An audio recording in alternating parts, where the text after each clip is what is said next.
And notice this sermon, a voice of warning to Christians on the ensuing election of a president of the United States. Did you know that American ministers used to stand in the pulpit and call candidates by name, call parties by name, set forth their positions, compare them to the Bible, and then advise that a Christian could or could not vote for a candidate based on what the candidate had said and what the Bible said?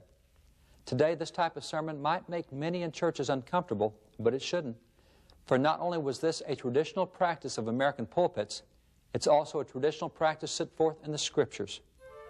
Consider how often God sent His ministers either to interface with or to confront civil leaders. For example, Elijah with Ahab and Jezebel, Samuel with Saul, Nathan and Gad with David, Isaiah with Manasseh, and so many other examples. There certainly is no model in the Bible where God has His ministers remain silent with civil leaders or about civil issues. The church speaking into the civil arena has been a long-standing practice in America, as had the practice of ministers serving directly in the legislature.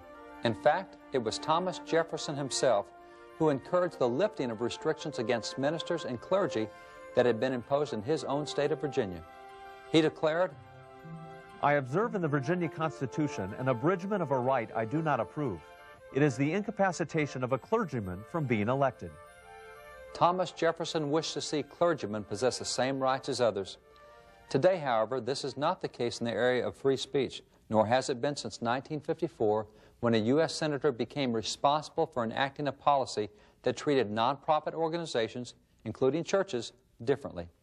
He had been criticized for his political affiliations and his private business dealings, and not liking that criticism, he added a rider to an appropriation bill in the U.S. Senate, stipulating for the first time that a 501c3 organization, and churches are 501c3 organizations, that they must now stay out of the political arena.